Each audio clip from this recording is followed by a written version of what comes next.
Living under a bed was entirely too cramped, Eugene thought to himself. He often bumped his head, and it was impossible to keep the dust out of his fur. Sometimes he daydreamed of roomier assignments, an attic perhaps, or a basement. But like all monsters, fresh out of monster school, Eugene was given the customary post beneath a child's bed. Yes, Eugene was a monster, one of the very ones you've heard of, or perhaps encountered hiding beneath your own. It is true that under every child's bed lives a monster.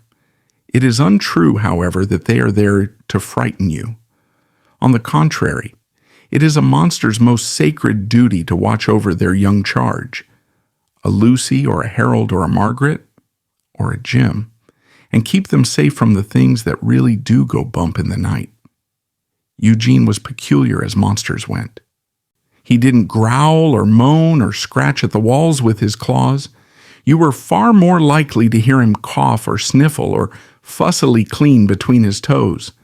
Such habits nearly kept him from being assigned a child at all, which would have been a dishonor of the highest order, make no mistake. But Eugene squeaked through monster school with just enough marks in the most important subjects. And so here he was with a child of his very own. Yet even so, Eugene felt like an utter failure. His child, a boy of 7 named Rory, seemed as ordinary as any boy. He liked games, he drew pictures, and he often forgot to brush his teeth before bed. But to Eugene's dismay, Rory often lay awake at night, crying quite a lot, come to think of it. Eugene couldn't understand it. He had kept the room free of unwanted visits from spiders, ghosts, or boogie creatures of any sort. And still every night Rory would cry himself to sleep, whispering into the dark for help. It cannot be overstated that the rules by which monsters live beneath our beds are very strict indeed. None is more important than this: never be noticed or seen. Entire monster school lessons are devoted to it. To illustrate just how serious this law was, each monster, upon graduation and their first assignment, is given a touch of magic, just enough to make their child forget. I need hardly tell you the gravity of this, for you must know how rare magic is in the world. But yes, each monster carried a single spell to erase the memory of a slip. Should a child wake unexpectedly and find their monster doing ballet by moonlight, yes, this has happened, the monster could wave a paw, or whatever appendage they had, and whisper the words to make the child forget they had ever seen such a thing. Eugene had gone through most of Rory's young life certain he would need far more magic than a single spell to cover all the oopsies and uh-ohs that seemed sure to follow his awkward ways. Yet despite Rory's nightly tears, Eugene had managed to remain silent and unseen until the night our story takes a turn. The night in question was abnormally hot and sticky, as nights go. To Eugene's aggravation, the temperature had risen to an altogether unreasonable degree, and Rory's bedroom windows were flung wide in hopes of coaxing in a luxurious breeze. Instead of a breeze, however, the open windows invited in an invisible parade of tiny microscopic things. Pollen, dust, all the bothersome bits that summertime delivers, whether you want them or not. They swirled beneath the bed, tickling Eugene's nose until it turned red and swelled to 3 times its ordinary size. Eugene will tell you, and anyone else who will listen, that he tried his very best to be quiet. Later inquiries would prove this to be true. He pinched his nose, scrunched his eyes, even held his breath until his ears rang. In desperation, he wrapped a dusty winter scarf around his mouth, which, of course, only made matters worse.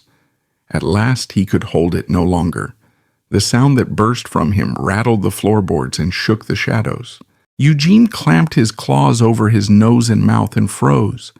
He listened intently for the smallest rustle, the tiniest whimper, anything to betray that Rory had heard his embarrassingly boisterous sneeze. Seconds stretched, At last, Eugene began to think it might all be all right. Then, from the mattress above, a small voice whispered, "Hello?"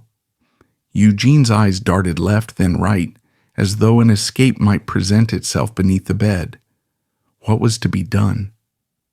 "I know you're there. I heard you sneeze," the voice came again. Flummoxed, Eugene wrung his claws together.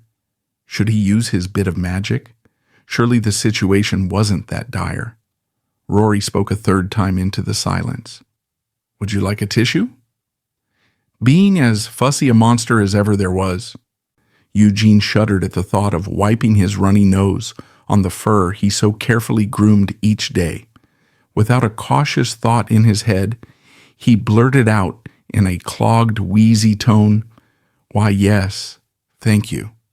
Eugene stayed very still as he listened to Rory shift among his covers and rummage at the small table beside the bed. Moments later, a small white tissue drifted down, landing at the very border where the underbed shadows met the room beyond. Eugene eyed the tissue suspiciously, but his nose soon dribbled with impatience, and he decided there was nothing to be done. With great care, he placed a single claw on the tissue and slid it across the wooden floor toward himself. To Rory, the sound that followed was very much like someone trying to play a tune on an old kazoo, and the thought sent him into a fit of laughter. He quickly composed himself, for he very much wanted to hear whatever this mysterious voice might say next. "Thank you," Eugene finally offered into the silence. "Are you a monster?" Rory asked. Eugene grew very nervous. He was breaking rule number 1 and would surely be punished if it ever came out that he had been caught in a sneeze, let alone caught speaking directly to his child. And yet, he longed to continue. Rory had been ever so considerate after all. Then Eugene thought of a wonderful plan. "Before the end of the night, I will use my bit of magic," he told himself. "Rory will forget we ever spoke, and no one will be the wiser." He cleared his throat and arranged his voice into its most dignified monster tones. "Yes, I am a monster." "You don't sound very scary." "Do you intend to eat me?" Rory inquired. "Certainly not," Eugene said. "I am meant to watch over you." Rory didn't respond right away, and when he did, there seemed to hover a note of disappointment in his tone. "Oh?" Eugene was certain of it then. Even his child thought he was a failure. "I stopped 2 spiders and a lizard from coming in through your window just last night," Eugene said, puffing out his chest. Just then, Eugene felt a tremor shake the bed as Rory jostled about above him. Slowly, a dangle of brown hair lowered into sight beneath the frame, followed by 2 upside-down eyes darting left and right, up and down.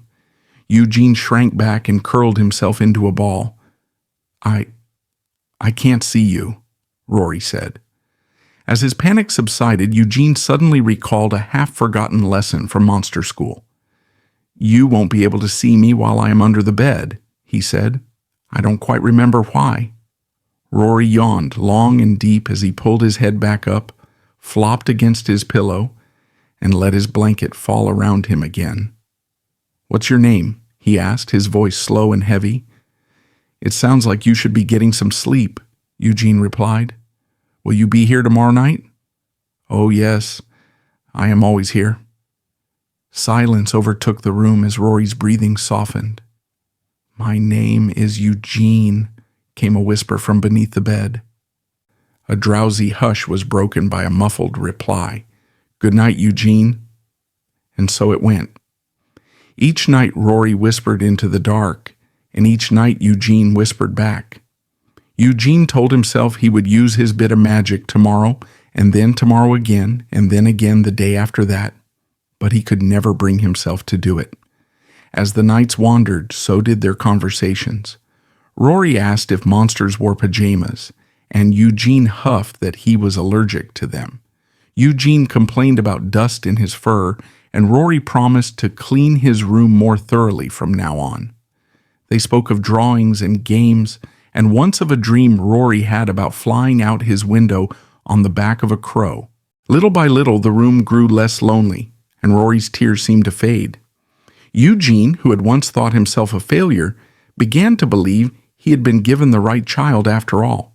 He looked forward to their talks each night, and he was comforted every time Rory's last words drifted down to him. "Good night, Eugene." Until one night, when Rory's voice came not with laughter, but with tears long forgotten. "Why are you crying, Rory?" Eugene asked. I'm afraid," came a sniffle from above. Eugene quickly scanned the room for a ghost, a spider, or one of the elusive boogie creatures, but spotted nothing alarming. "What are you afraid of?" Rory did not answer at once, and Eugene waited in the silence. "My father," Rory said at last, his voice watery. Eugene didn't know what to say. Were there any lessons in monster school about this? He could not recall. In class, they had been told that mothers and fathers were simple creatures with very little imagination and even less awareness, but never had they been described as frightening. "What does he do that scares you?" Eugene finally asked, and Rory told him. He told of how his father yelled until the walls shook, how he could be mean and angry, how he forgot Rory's birthday. He told how he had been sent to bed without supper, and how on more than one occasion his father's hand had struck him. Never before in his life had Eugene felt so helpless, so useless. And for a self-proclaimed failure such as he, that was saying something. "Have you told your mother?" he asked. Rory's answer was barely more than a whimper. "I haven't got a mother." Eugene felt a tightness in his monster chest. "Have you told anyone else?" "I told you," Rory replied. Eugene didn't say anything for a long while. "I can't really help you, Rory. I can barely shoo away a spider." His insides felt like a bundle of balloons someone had let all the air out of. "You should tell someone who can help." "How?" Rory asked. Eugene had no idea. He said the only thing that came into his large monster head. "I don't know. Perhaps a message in a bottle?" Rory didn't reply. Eugene tried to gather his courage to find something useful or comforting to say, but nothing came. He sat listening to Rory cry, each sob and whimper shredding the balloons inside him. After a few minutes, or perhaps several hours, Rory's voice once again drifted down from above. "Good night, Eugene." The few evenings that followed were the worst Eugene had ever known. Rory's nightlight had gone out, and the room took on a dark blue hue that Eugene was certain only made everything worse. Their conversations no longer wandered. Many times Eugene had nearly used his bit of magic, convinced that his child would be far better off forgetting a monster as useless as he was.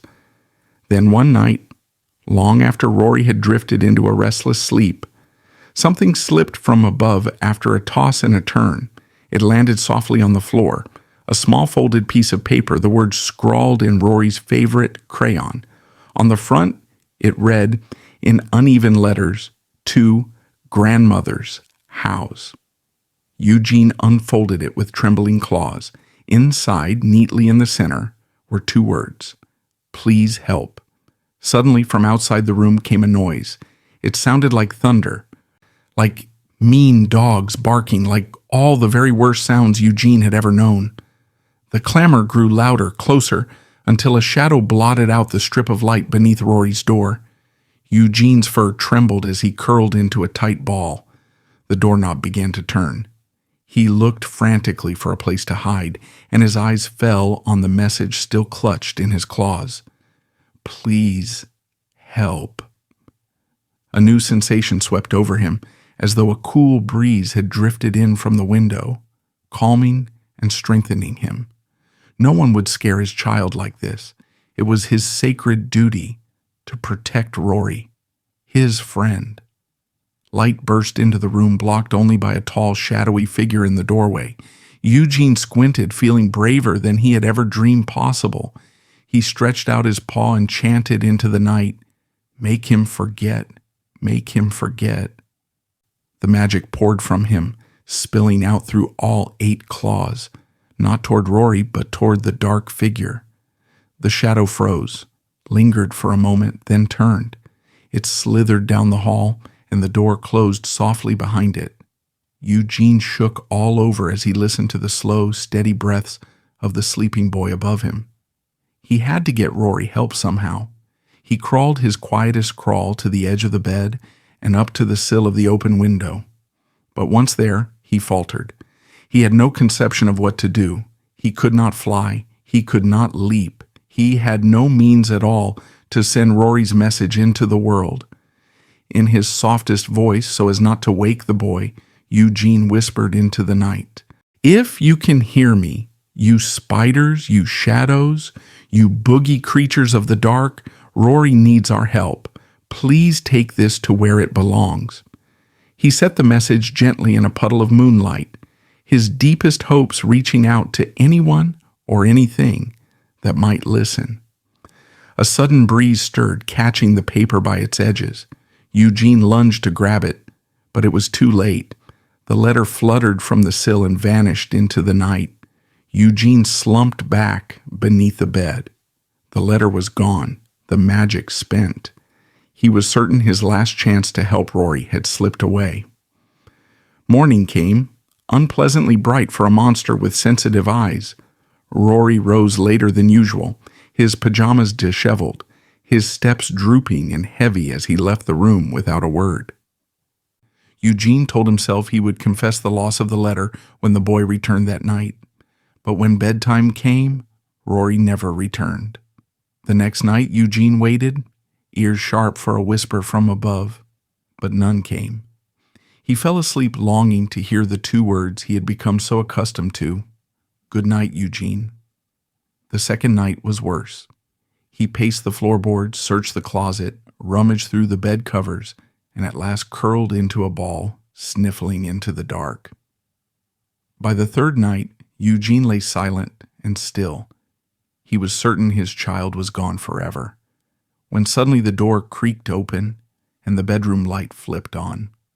Rory stood in the doorway, carrying a small suitcase. Eugene was just about to roar with happiness when another figure appeared behind him. "Grab whatever you'd like to take, dear. And let's be on," came a kindly voice from the elderly woman beside Rory.